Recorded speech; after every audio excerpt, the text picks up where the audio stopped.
Cancer के symptoms develop हुए, वो डॉक्टर के पास गए, उन्होंने चेक किया तो डायरेक्ट थर्ड स्टेज या fourth stage cancer. Earlier symptoms क्यों नहीं दिखते बॉडी में? सर एक ऐसी बीमारी है जिसमें सिम्टम स्टेज 3 के बाद में ही आने शुरू हो जाते हैं। सिम्टम लेके कोई नहीं आता है कि मुझे खांसी है और स्टेज 1 लंग कैंसर डायग्नोस है। पर्सन ए पर्सन बी दोनों 15 साल तक स्मोकिंग कर रहे थे, दोनों सेम अमाउंट ऑफ सिगरेट कर रहे थे, एक को कैंसर हुआ दूसरे को नहीं हुआ। सो ये टिपिकल एग्जाम्पल है।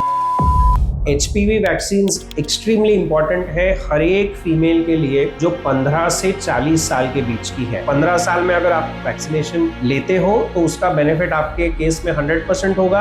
आप 40 साल में वो वैक्सीन लेते हो तो उसका बेनिफिट आपको 50% ही होगा। कुछ लोगों का ये कहना है कि इससे फीमेल्स में इनफर्टिलिटी और मेंस्ट्रुअल साइकिल डिस्टर्ब हो रहा है। बट उसका फर्टिलिटी पे, मेंस्ट्रुअल साइकिल पे या बाकी कोई चीजों का कोई लेना देना नहीं। I remember is 16 years old girl had come and she was diagnosed with breast cancer. Cancer सिर्फ अमीरों की बीमारी है, कॉमन पीपल उसे अफोर्ड नहीं कर सकते। ट्रीटमेंट अवेलेबल है इंडिया में जो कॉमन लोगों के लिए भी अवेलेबल है। तो कैंसर की जो दोस्तों, आज हमारे साथ जुड़े हैं डॉक्टर प्रतीक पाटिल सर, जो एक highly experience cancer specialist oncologist है। उन्होंने थोराइक ऑन्कोलॉजी में मिशिगन यूएसए से फेलोशिप कंप्लीट की है और कैंसर इम्यूनोथेरेपी में हार्वर्ड यूएसए से हाईली एडवांस ट्रेनिंग ली है और फिलहाल वो जुपिटर हॉस्पिटल में कैंसर पेशेंट्स का ट्रीटमेंट और गाइडेंस कर रहे हैं। Please welcome doctor Pratik Patil sir. Thank you so much. Hello sir, thank you. How are you sir? Good, I am good. How are you? Fine sir. Sir firstly sir, हमें cancer या disease पहले इतनी आसानी से सुनाई या दिखाई नहीं देता था, but now sir it is more common. Why is it so sir? So there are, इसको बेसिकली हम दो चीज़ों में डिवाइड कर सकते हैं। एक चीज़ ये कि कैंसर का डायग्नोसिस बढ़ता जा रहा है। पहले भी कैंसर के डायग्नोसिस होते थे बट काफ़ी दिनों तक वो डायग्नोस नहीं होते थे। लोग जनरली सिम्टम्स छुपा के रखते थे, किसी भी वजह को लेकर वो हॉस्पिटल में नहीं जाना चाहते थे। वो कैंसर आता था, उससे लोगों की डेथ होती थी और ये डेथ जनरली अननोन करके कहलाती थी।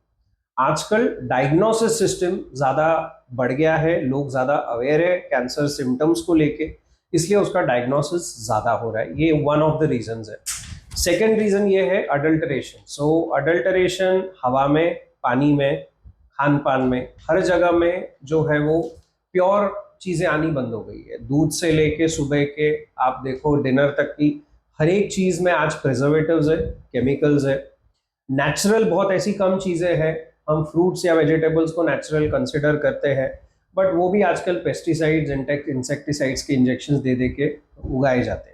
सो ऑर्गेनिक लाइफ बहुत कम होता जा रहा है, प्लास्टिक लाइफ बहुत बढ़ता जा रहा है हर एक चीज़ में, और यही वजह है कि कैंसर भी ज़्यादा बढ़ता जा रहा है। Sir, can you explain the stages of cancer, stage 1, stage 2, stage 3 and stage 4, और अर्ली साइंस एंड सिम्टम्स या अर्ली डायग्नोस्टिक टेस्ट जिससे कंफर्म हो सके ये कैंसर ही है? उसमें फॉर एग्जांपल हर एक स्टेज अपने अपने पर्टिकुलर ऑर्गन का होता है। सो कंसिडर करते हैं कि ब्रेस्ट कैंसर, सो ब्रेस्ट का जो कैंसर होता है उसका स्टेज 1 तब होता है जब ब्रेस्ट में एक छोटी सी गांठ हो, 2 सेंटीमीटर्स, 3 सेंटीमीटर्स। स्टेज 2 किसको बोलते हैं? जब ये गांठ साइज में बहुत बड़ी हो गई हो बट वहीं पे है, for example 5 centimetres, 6 centimetres. Stage 3 breast cancer किसको बोलते हैं? जब इसकी शुरुआत ब्रेस्ट में हुई है और वहां से ये और आजू बाजू के लिम्फ नोड्स में भी फैल गई है, जैसे कि बगल के लिम्फ नोड्स, गले के लिम्फ नोड्स, इसको स्टेज 3 बोला जाता है। और स्टेज 4 कैंसर मतलब उसकी शुरुआत ब्रेस्ट में हुई है और वो पूरे बॉडी में अभी फैल चुका हो है, जिसको हम 4th स्टेज या लास्ट स्टेज ऑफ कैंसर बोलते हैं। Sir, is there any test जिससे हम ये पता कर सकते हैं कि this is the first stage of cancer, ये कैंसर जो ये फर्स्ट स्टेज में है? सो कोई भी डायग्नोसिस जब कैंसर का होता है तो 2 टेस्ट हम डेफिनेटली करते हैं।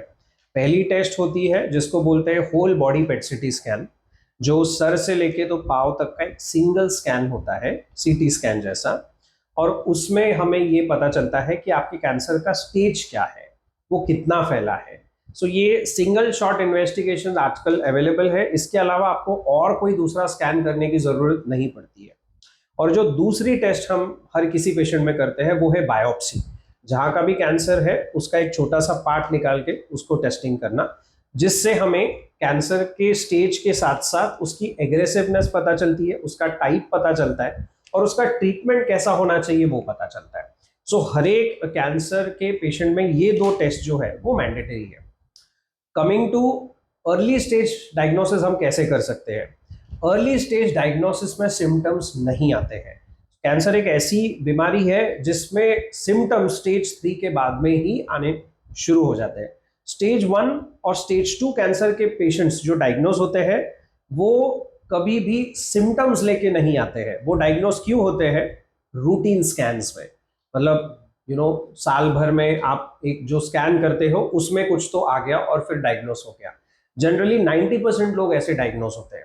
सिम्टम लेके कोई नहीं आता है कि मुझे खांसी है और स्टेज 1 लंग कैंसर डायग्नोस हो गया। That is never the case, because आपको जब खांसी आएगी तब आप ऑलरेडी स्टेज 3-4 के बीच में पहुंच चुके रहेंगे। सो अर्ली स्टेज डायग्नोसिस अगर आपको चाहिए तो आपको रूटीन एनुअल टेस्टिंग करना है, उसके अलावा दूसरा कोई उपाय नहीं। Sir, what is metastatic cancer? Metastatic cancer is a stage 4 cancer. Metastatics का मतलब है स्प्रेड। सो मेटास्टैटिक मतलब स्प्रेड कैंसर, और स्प्रेड कैंसर मतलब स्टेज 4 कैंसर। जैसे मैंने बोला कि उसकी शुरुआत फॉर एग्जांपल ब्रेस्ट में हुई है और वहां से वो पूरे बॉडी में फैल चुका है, उसको मेटास्टैटिक कैंसर या स्टेज 4 कैंसर बोलते हैं। Sir, which household products are there which causes cancer that we use in our daily life?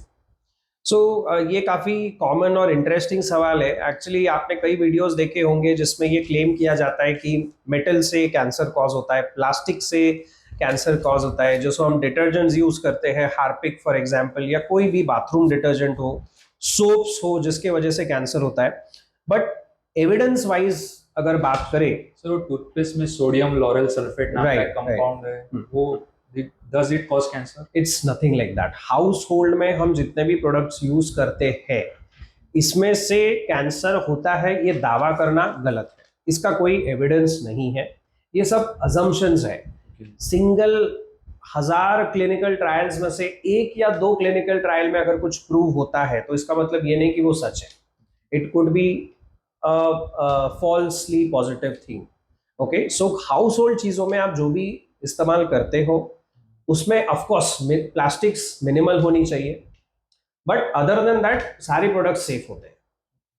So what is the role of vitamin C? Vitamin C, Yes, vitamin C, lemon, मतलब lemon products or oranges. So that is a very important question. So basically vitamin C जो होता है, जो कि citrus fruits में होता है, orange, उसके बाद में संतरा, मौसमी, कोथिमीर, कोरिएंडर, लेमन्स, इनमें सबसे इंपॉर्टेंट होता है immunity boosting property. So vitamin C से जो इम्यूनिटी बूस्ट होता है बॉडी का, उससे नेचुरली कैंसर प्रिवेंट हो सकता है। सो विटामिन सी का रोल अपने डाइट में बहुत ज़्यादा है। ज़्यादा से ज़्यादा आपको विटामिन सी कंज्यूम करना है, और इससे प्रिवेंशन भी होता है कैंसर का, और ट्रीटमेंट के तौर पे भी विटामिन सी दिया जाता है कैंसर की ट्रीटमेंट के दौरान। Sir, which daily habits one can do कि उससे वो कैंसर को थोड़ा तो भी प्रिवेंट कर सके? Daily habits. So daily habits is something like self observation. हम आप जब ब्रश कर रहे हो या आप जब बाथरूम जा रहे हो, स्मॉल स्मॉल हैबिट्स। आप ब्रश कर रहे हो, अगर आपके गम्स है बहुत ज़्यादा, उसमें सूजन आई है, ब्लीडिंग हो रहा है, सॉफ्ट ब्रश यूज करने के बाद में भी आपको ब्लीडिंग हो रहा है, it's a sign of, it can be a sign of cancer. Leukaemias, blood cancer जो होता है उसमें गम जो दांत के ऊपर के होते हैं उसमें बहुत स्वेलिंग आ जाती है, so that is a sign of cancer. उसके बाद आप टॉयलेट जा रहे हो, पॉटी जा रहे हो, उसमें अगर खून जा रहा है या आपकी लैट्रिन ब्लैक कलर की हो रही है, दैट मीन्स आपका जो नीचे का अन्न नलिका है, कोलन है, उसका कैंसर का ये संकेत हो सकता है। आप यूरिन जा रहे हो, यूरिन अगर आपकी बहुत डार्क है, रेडिश कलर में है, तो वो ब्लैडर कैंसर या किडनी कैंसर का संकेत देते हैं। आप नहा रहे हो, नहाते समय ऑफ कोर्स हम अपनी खुद की बॉडी को हर जगह टच करते हैं, वहां पे अगर कहीं पे भी आपको लंप फील होता है जो कुछ दिन पहले नहीं था और ये नया है, और गांठ है कहीं पे, या कहीं पे बहुत ज्यादा सूजन है जो ठीक नहीं हो रही है गोलियों भी लेके, that can be a sign of cancer. So ये सारी जो आपकी डेली हैबिट्स है, इसको आपको ध्यान में रखना है, और यहाँ से ही अर्ली स्टेज कैंसर जो होते हैं वो पिकअप किए जा सकते हैं। Sir, this is a myth or true that microwaving food in plastic containers can lead to cancer? So basically generally हम माइक्रोवेव में जो यूटेंसिल्स यूज करते हैं वो माइक्रोवेवेबल होते हैं, उसमें प्लास्टिक की मात्रा तो डेफिनेटली होती है, बट उसका जो कंटेंट होता है वो आपके फूड में कभी मिक्स नहीं होता। सो ये डेफिनेटली एक मिथ है कि फूड माइक्रोवेव करने से आपके कैंसर के रिस्क बढ़ जाते हैं। बट यस, इसमें एक पर्सपेक्टिव ये हो सकता है कि जनरली आप जो चीज़ माइक्रोवेव कर रहे हो वो बहुत दिनों से स्टोर्ड है क्या, क्योंकि अगर वो चीज़ फ्रेश नहीं होगी, वो फूड मटेरियल फ्रेश नहीं होगा, तो definitely it can lead to toxic substances in the body which can cause cancer. Sir, can you elaborate immunotherapy? What is immunotherapy and why it is given to cancer patients? And little bit about chemo. Okay, so कोई भी cancer में जो treatment होती है वो दो parts में divided, और रादर आई वुड से तीन पार्ट्स में डिवाइडेड होती है: chemotherapy, immunotherapy and targeted therapy. So chemotherapy ये बेसिकली मेडिसिन होते हैं जो आपके हाथ के वेन में से दिए जाते हैं. इम्यूनोथेरेपी भी आपके हाथ के वेन्स में से दिए जाते हैं, और targeted therapy generally oral tablets के स्वरूप में होती है. Chemotherapy is like a bomb blast. वो बॉडी में होने वाले हर एक सेल को मारता है. उसमें एबनॉर्मल सेल्स तो मरते ही मरते हैं कैंसर के, बट उसके साथ साथ बॉडी के कुछ हेल्दी सेल्स भी मरते हैं. Immunotherapy is very specific. वो बॉडी की इम्यून सिस्टम को 20 टाइम्स बढ़ा देता है, जो जाके आपके कैंसर सेल्स को मार देती है.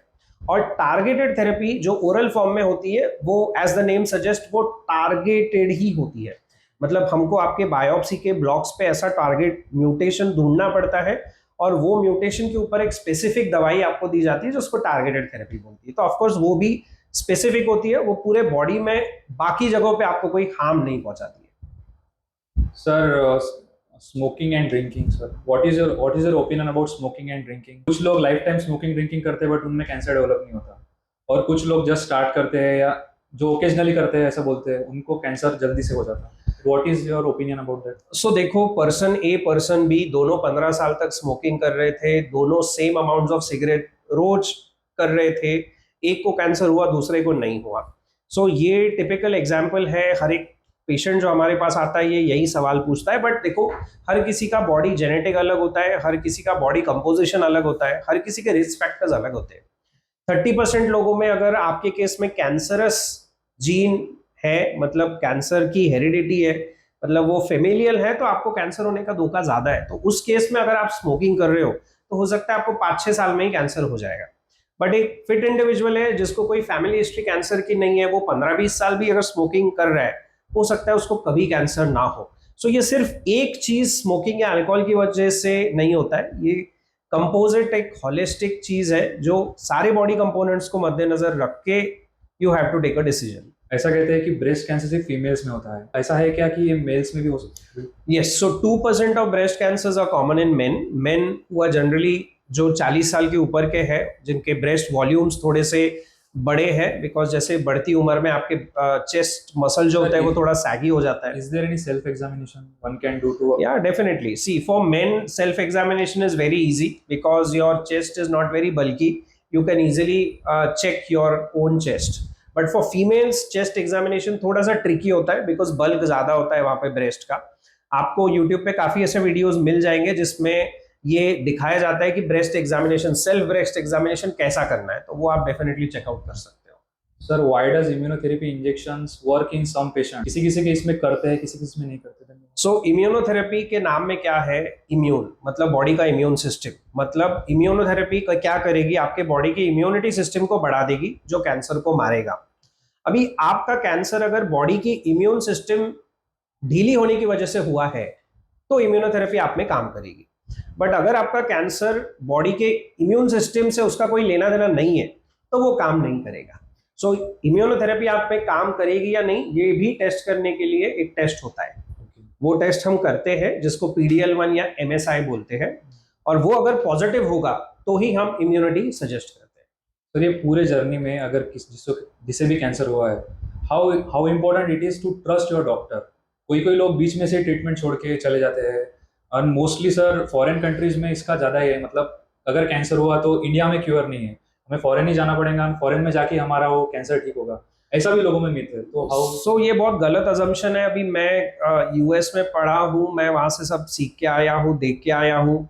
US में जो कैंसर का ट्रीटमेंट होता है वो एग्जैक्टली सेम ट्रीटमेंट अपने यहाँ पे भी होता है. ऑफकोर्स वहाँ पे जो available chemotherapy, immunotherapy, targeted therapy है वो सारी अपने पास भी अवेलेबल है. फर्क क्या है? अमेरिका में हर अमेरिकन सिटीजन या वहाँ के सारे लोगों को कैंसर का जो ट्रीटमेंट होता है वो इंश्योरेंस में मिलता है, क्योंकि वहाँ के 100% लोग इंश्योर्ड है. अपने यहाँ पे इंश्योरेंस बहुत लिमिटेड है. ओके, सो अपने यहाँ पे वो दवाई लेने वाले जिनकी फाइनेंशियल कैपेबिलिटीज है वो कम है. So treatment is absolutely same. आई बात डॉक्टर के ट्रस्ट पे, वो एक बहुत इंपॉर्टेंट क्राइटेरिया है। ऑफ कोर्स आप अगर जिस डॉक्टर पे भरोसा कर सकते हो उसी के पास ट्रीटमेंट लेनी चाहिए। तो मैं मेरे पेशेंट्स को हमेशा ये सलाह देता हूँ कि आप खुल के आपके डॉक्टर से उनकी एजुकेशनल क्वालिफिकेशंस, उनका वर्क एक्सपीरियंस, उनके वर्क प्लेसेस के बारे में अच्छे से जान लो, और आपको जो ट्रीटमेंट दी जा रही है उसका प्रूफ आप उनसे ले सकते हो। कैंसर थेरेपी का ट्रीटमेंट बहुत स्टैंडर्ड होता है, पूरी दुनिया में आप कहीं पे भी चले जाओ वो वही ट्रीटमेंट होता है। तो उसका प्रूफ गाइडलाइंस के तौर पे आप ले सकते हो, जो कि प्रिंटेड फॉर्मेट्स में आता है, जो हम आपको हमारे कंप्यूटर पे से प्रिंट आउट करके दे सकते हैं। Sir tell us something about salivary gland cancer. Salivary gland cancers ये हेड एंड नेक कैंसर्स का एक पार्ट है। ये रेयर ट्यूमर्स है, बट आजकल उसकी तादाद जो है वो बढ़ रही है। सलाइवरी ग्लैंड ट्यूमर्स बेसिकली वहां पे होता है जो अपना सलाइवा बनाता है। तो इसके सिम्टम्स कॉमनली होता है सलाइवा का बनना कम हो जाना, मतलब ड्राइनेस ऑफ माउथ, और आपके जो गले का पार्ट है उसमें सूजन आने लग जाती है, गांठ डेवलप हो जाने लगता है, जहां से इसका डायग्नोसिस शुरू हो जाता है। सर अभी जो एचपीवी वैक्सीन है जो सर्वाइकल कैंसर के लिए दी जा रही है, तो कुछ लोगों का ये कहना है कि इससे फीमेल्स में इनफर्टिलिटी और मेंस्ट्रुअल साइकिल डिस्टर्ब हो रहा है। तो सर इज इट सो और it is a myth? Not at all. So it is definitely a myth. HPV vaccines extremely important है हर एक फीमेल के लिए जो 15 से 40 साल के बीच की है। जितना जल्दी आप वो वैक्सीनेशन दो उतना उसका बेनिफिट ज़्यादा होता है। 15 साल में अगर आप वैक्सीनेशन लेते हो तो उसका बेनिफिट आपके केस में 100% होगा। आप 40 साल में वो वैक्सीन लेते हो तो उसका बेनिफिट आपको 50% ही होगा। सो 15th बर्थडे के बाद में वो वैक्सीन देना उसको उचित माना जाता है, और यूएस में वो मैंडेटरी है। वहाँ के हर एक 15 ईयर्स ओल्ड गर्ल को वो वैक्सीन लेना कंपलसरी है। अभी इंडिया में भी वो आ रहा है, और हर एक यंग लड़की ने वो वैक्सीन लेना ही चाहिए। बट उसका फर्टिलिटी पे, मेंस्ट्रुअल साइकिल पे या बाकी कोई चीज़ों का कोई लेना देना नहीं है। सर थोड़ा सर्विकल कैंसर के बारे में बताइए, थोड़ा उसकी अवेयरनेस। सो सर्वाइकल कैंसर, जैसे कि मैंने कहा, अपना एचपीवी वैक्सीन उसके ऊपर एक क्यूरेटिव स्ट्रैटेजी है, प्रिवेंटिव स्ट्रैटेजी है। एचपीवी वैक्सीन अगर आप लेते हो तो आपको सर्वाइकल कैंसर होने का धोखा नेगेटिव है पूरी तरह से। सर्वाइकल कैंसर अगर हो भी जाता है तो उसका पहला सिम्टम होता है एबनॉर्मल ब्लीडिंग होना, जो आपको मेंस्ट्रुअल के टाइम पे जैसी ब्लीडिंग होती है वैसे सेम ब्लीडिंग होती है। ऑफ कोर्स सर्वाइकल कैंसर जो होता है वो यंगर फीमेल्स में कम होता है, एल्डर फीमेल्स में ज्यादा होता है। So female generally abnormal vaginal bleeding करके हमारे पास आती है, वहां से उसका डायग्नोसिस होता है। अगर ट्यूमर छोटा सा होगा तो उसे सर्जरी करके निकाल दिया जाता है, बट अगर ट्यूमर बड़ा हो तो उसे कीमोथेरेपी और रेडिएशन देके अंदर के अंदर ही चलाया जाता है। Sir tell us about sir prostate cancer and what is PSA test sir? So PSA test is prostate specific antigen. As the name suggests, ये prostate कैंसर के लिए एक जांच की टेस्ट कंसिडर की जाती है। ये ब्लड टेस्ट होती है, और अगर आपका PSA बहुत बड़ा हुआ आता है जिसकी नॉर्मल मात्रा। एज लिमिट क्या है सर की? एज लिमिट PSA का कोई नहीं है, आप भी कर सकते हो इस एज में, मैं भी कर सकता हूँ। 50 इयर्स नहीं, दैट इज द एज जहां से आपको उसको टेस्ट करना शुरू करना है। बट PSA टेस्ट हम किसी में भी कर सकते हैं, ओके क्योंकि हर एक मेल में प्रोस्टेट ऑर्गन होता है और उसमें PSA की टेस्ट हम कर सकते हैं, फिर चाहे वो 40 इयर्स हो या 90 इयर्स हो। उसको करने का कोई एज नहीं है। बट हाँ, आप अगर प्रोस्टेट कैंसर के लिए स्क्रीनिंग कर रहे हो तो PSA टेस्ट ये फर्स्ट टेस्ट होता है जो हम करते हैं। वो अगर बढ़ के आती है तो प्रोस्टेट कैंसर होने का धोखा आप में ज्यादा होता है। तो फिर अगर आपका PSA बढ़ के आता है तो हम MRI स्कैन करते हैं देखने के लिए कि प्रोस्टेट बढ़ा हुआ है कि नहीं। मतलब एक्सेसिव मास्टरबेशन करने से प्रोस्टेट कैंसर होता है, इज इट मिथ? और see basically prostate cancer happens in men who are more than 60 years of age. Generally prostate cancer ये यंग मेल से निगड़ित नहीं है, ये एल्डरली मेल्स में होता है। सो मैस्टरबेशन का और प्रोस्टेट कैंसर का कोई लेना देना नहीं है। मतलब उसका मतलब कोई रिलेशन ही नहीं है। नहीं। But बहुत से लोग बोलते हैं ना कि अगर एक्सेसिव मास्टरबेट किया तो फिर ज्यादा चांसेस है प्रोस्टेट कैंसर होने के। सो लॉजिकली थ्योरेटिकली अगर देखा जाए तो मैस्टरबेशन करने से प्रोस्टेट कैंसर का रिस्क कम हो जाना चाहिए, बट ऐसा कोई एविडेंस नहीं है जो मैस्टरबेशन को और प्रोस्टेट कैंसर को लिंक करता है। Because prostate cancer is something that happens to people after the age of 55-60, so generally in the later stages of your life, okay, and it generally happens because तब आपके body का testosterone जो होता है वो थोड़ा सा स्टिम्युलेटेड होता है, और उसके वजह से प्रोस्टेट ग्लैंड स्टिम्युलेट होते होके उसमें एबनॉर्मल सेल्स बनते हैं. So as such there is no correlation between masturbation and prostate cancer. Sir, what is autophagy and does intermittent fasting helps in preventing cancer? Autophagy is a process that happens in your body, and intermittent fasting is something that you do. Okay, so definitely intermittent fasting जो चीज़ है वो beneficial है आपके body के abnormal cells को starve करने के लिए, एनर्जी स्टार्व करने के लिए, बट इसका एक्सट्रीम फॉर्म लोग करते हैं. इंटरमिटेंट फास्टिंग में क्या बोला गया है कि आप 16 घंटे तक कुछ नहीं खाना है और फिर बाकी के 8 घंटों में आप जो चाहे वो खा सकते हो, या 12 घंटे आपको कुछ नहीं खाना है, बाकी के 12 घंटों में आप खा सकते हो. उसके बहुत सारे टाइप्स है. लोग क्या करते हैं, पूरा खाना ही छोड़ देते हैं 2-3 दिन तक, विच इज नॉट गुड. कोई भी चीज अगर आप एक्सट्रीम में करते हो तो it is going to harm you, वो बेनिफिट नहीं करेगा. शुगर नहीं खाने से आपका कैंसर मर जाने वाला है, ये मिथ है. आपके बॉडी में आप शुगर खाओ या ना खाओ, आपकी बॉडी शुगर जनरेट कर रही है. उसको जितनी शुगर जनरेट करनी है आपकी बॉडी सिस्टम चलाने के लिए, वो करने ही वाली है, चाहे आप कुछ खाओ या ना खाओ. सर, अगर अपन अपनी डेली लाइफ में देखेंगे तो हर चीज में प्लास्टिक है. वाटर बॉटल से लेके मतलब टिफिन में भी अपन जो खा रहे हैं वो प्लास्टिक ही है.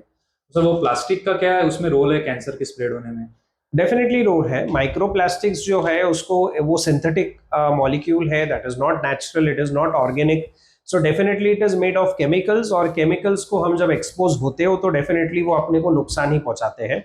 सो microplastics as much as possible आपकी डे टू डे लाइफ में अवॉइड करना चाहिए. जितना हो सके उतना ऑर्गेनिक फूड, ऑर्गेनिक मटेरियल को प्रेफरेंस देना चाहिए. कैंसर को प्रिवेंट करने में अल्कलाइन वाटर का क्या रोल है? So again, alkaline water cancer में बेनिफिशियल है या नहीं, ये बहुत बड़ा सवाल है. एविडेंस बेस्ड अगर बात की जाए तो ऐसा कोई एविडेंस नहीं है जो बोलता है कि अल्कलाइन वाटर से आपका कैंसर प्रिवेंट होगा या ट्रीट होगा. But definitely alkaline water beneficial है आपके गट को हेल्दी बनाने के लिए, अल्कलाइन पीएच मेंटेन करने के लिए, और बॉडी सिस्टम्स को अच्छे से रन करने के लिए. बट एज सच कैंसर से उसका ज़्यादा संबंध नहीं है. सर, कैन यू सजेस्ट एक डाइट प्लान जो मतलब यंग जनरेशन से लेके ओल्ड तक फॉलो कर सके, जो हेल्दी हो और साथ ही साथ अफोर्डेबल हो? So diet plan one blanket fits all जैसा उसमें कोई सोल्यूशन नहीं है. वो हर एक की बॉडी टाइप के वजह के हिसाब से आपको मॉडिफाई करना चाहिए. बट ऑफ कोर्स आपके डाइट में जो है वो 50% से ज़्यादा प्रोटीन का कंपोजिशन होना चाहिए. नॉन वेजिटेरियन आप अगर है तो नॉन वेज के तौर पे, वेजिटेरियन अगर है तो वेजिटेरियन प्रोटीन सोर्सेज आप ले सकते हैं.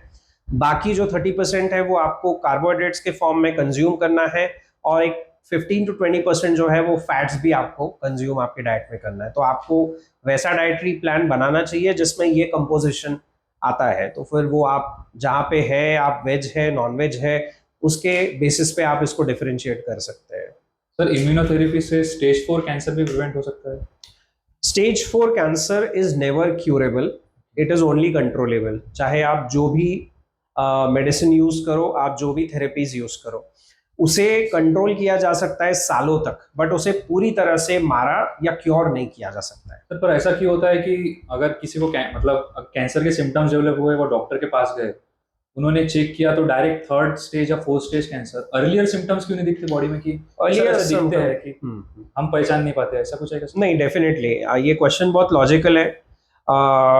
सिम्टम्स तभी डेवलप होते हैं जब आपका कैंसर बहुत ज़्यादा अंदर बढ़ चुका होता है, एटलीस्ट स्टेज 3 के बियॉन्ड वो पहुंच जाता है. तो ये इसमें आपकी कोई गलती नहीं है, ये बॉडी अपना वैसा बना हुआ है. सर, जब मैं कल कैंसर रिलेटेड डाटा पढ़ रहा था तो उसमें ऐसा दिखाई दिया कि in 2050 mostly 75% of the people in India will have cancer. Is it true और is it a myth? So world health organisation ने ऐसा बोला है कि by the year of 2050 cancer will be the number 1 cause of death, and that is right. क्योंकि जैसा हम आगे प्रोग्रेस होते जा रहे हैं, कैंसर के केसेस दिन ब दिन काफ़ी बढ़ते जा रहे हैं. जैसे फॉर एग्जांपल 2023 में around 10 lakh people were diagnosed with cancer in India. वो जो प्रमाण है वो हर बढ़ते साल में बढ़ता जा रहा है. और जैसे मैंने बोला था कि इसके रीजंस कई है, जेनेटिक रीजंस है, एनवायरमेंटल रीजंस है, पर्सनल फैक्टर्स है, और लाइफस्टाइल फैक्टर्स है. तो इसकी वजह से कैंसर ये डेफिनेटली बढ़ता जा रहा है. सर, ऐसा कहते हैं कि अगर कैंसर सिर्फ अमीरों की बीमारी है, अगर कैंसर हुआ कॉमन पीपल उसे अफोर्ड नहीं कर सकते।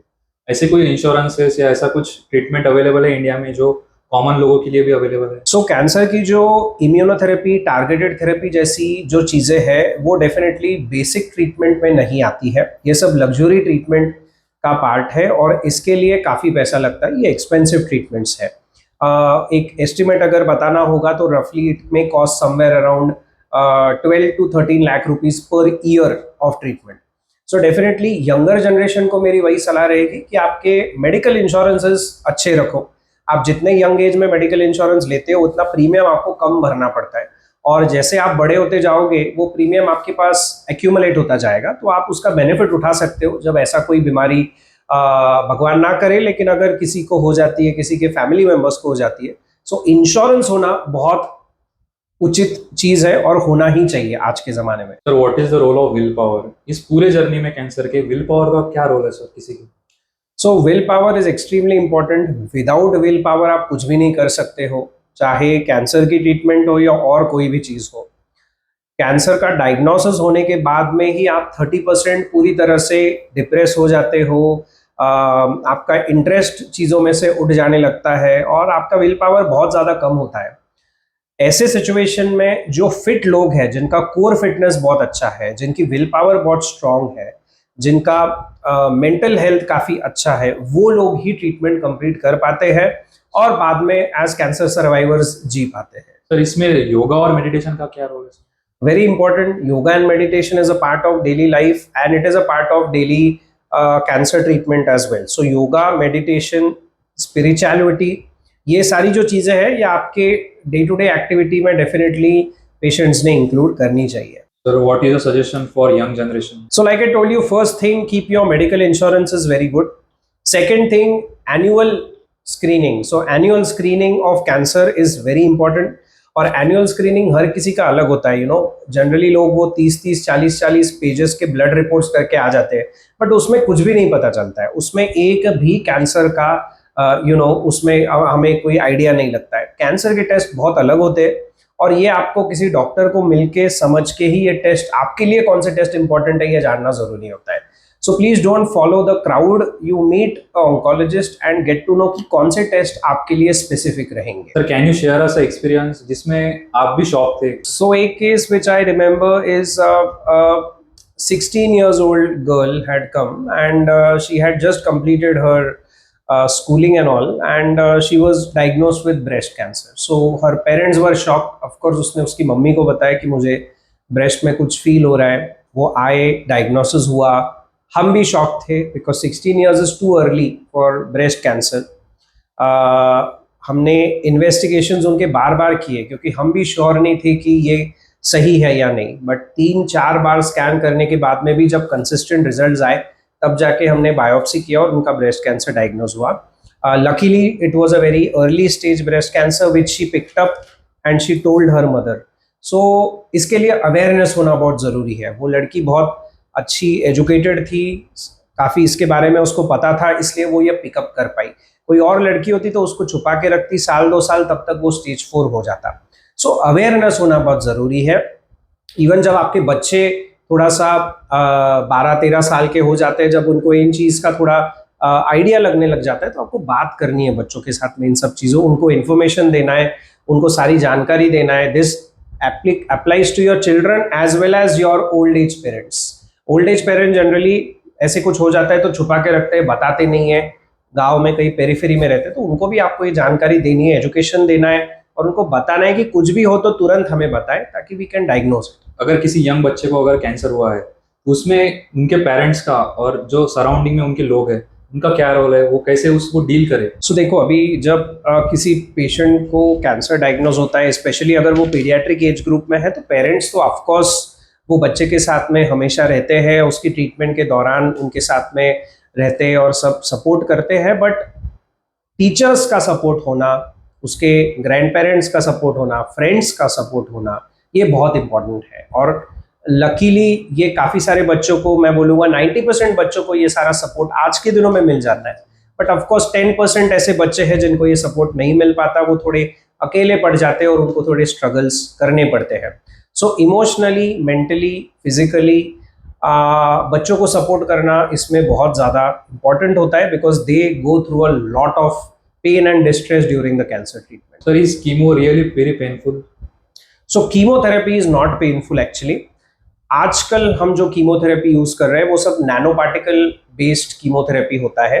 पहले जो 2000-2015 तक हम कीमोथेरेपी यूज करते थे वो बहुत अलग था.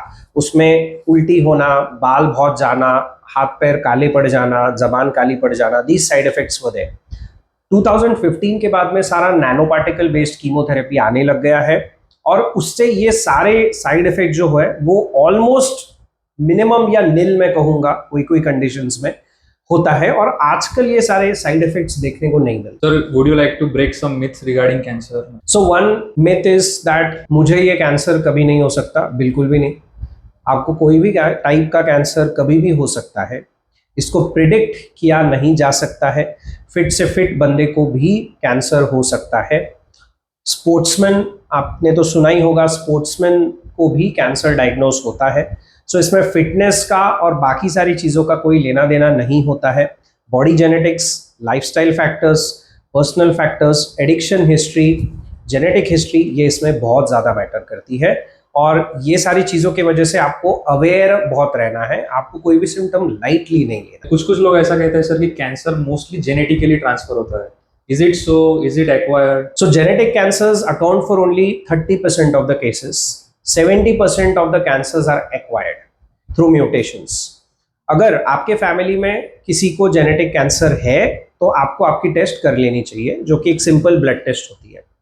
ओके अगर आपके फैमिली में किसी को ब्रेस्ट कैंसर या कोई भी कैंसर का हिस्ट्री नहीं है तो भी वो आप टेस्ट कर सकते हो क्योंकि ऐसा कंपलसरी नहीं है कि हिस्ट्री होनी ही चाहिए.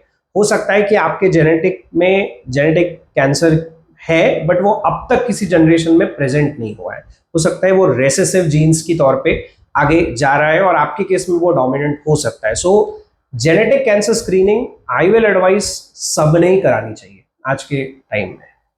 तो थोड़ा प्रोस्टेट कैंसर के बारे में थोड़ा और बताइए कि what is the screening for prostate cancer? So prostate cancer screening starts after the age of 50, not before that. उस स्क्रीनिंग में हम दो चीजें करते हैं. एक तो ब्लड टेस्ट जिसको हम PSA बोलते हैं जो कि एक अर्लीस्ट हमारे पास हथियार है प्रोस्टेट कैंसर को पकड़ने के लिए. उसमें अगर आपका PSA काउंट जो होता है वो बढ़ के आता है तो हम MRI स्कैन्स करते हैं उसे प्रूव करने के लिए कि प्रोस्टेट कैंसर है या नहीं या जो भी प्रोस्टेट रिलेटेड बाकी चीज है. Sir, there is a new concept that new gold chemotherapy. Do you have any idea about this?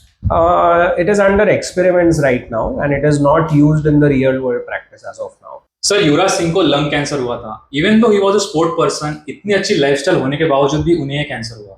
Sir आपका इस पर क्या ओपिनियन है? was a specific type of a lung cancer. वो स्टेज 2 में डायग्नोज हुआ. उनको कफिंग काफी हो रहा था उसकी वजह से वो डायग्नोज हुआ और पूरी ट्रीटमेंट करके वो ठीक भी हो गया. बट ऑफकोर्स जैसे आपने कहा कि स्पोर्ट्समैन है, फिट है, कोई जेनेटिक हिस्ट्री नहीं है, फिर भी उनको कैंसर हुआ. तो ये फैक्ट है. ये लोगों को रियलाइज होना चाहिए कि बिना कोई रिस्क फैक्टर के भी कैंसर हो सकता है. It is just like diabetes, blood pressure, TB या और भी कोई बीमारी. अब कैंसर को लेके हम क्यों इतना शॉक्ड हो जाते हैं? Because of course it's a deadly बीमारी. डायबिटीज, BP और ये सब चीजों में ये कोई सवाल नहीं पूछता है कि मुझे क्यों हुआ. लोग चुपचाप गोलियां खाते रहते हैं. सो कैंसर की कॉज को पिन पॉइंट करना पॉसिबल नहीं है. ये किस वजह से हुआ है ये फाइंड आउट करना पॉसिबल नहीं है. रिस्क फैक्टर्स होते हैं, वो 10 हो सकते हैं. 10 में से सारे भी आपके हो सकते हैं, कुछ 2-4 भी आपके हो सकते हैं. बट किसके वजह से ये कैंसर हुआ ये कोई नहीं बता सकता. सर संजय दत्त को भी सर सेम लंग कैंसर ही था. मतलब वो ट्रीटमेंट के लिए वो भी फॉरेन में, मतलब उन्होंने ट्रीटमेंट फॉरेन में. सो जैसे मैंने पहले के एक क्वेश्चन में आपसे बात किया था कि एक टेस्ट अवेलेबल है जिससे हम ये पता लगाते हैं कि इम्यूनोथेरेपी कितना बेनिफिट आपको करेगी.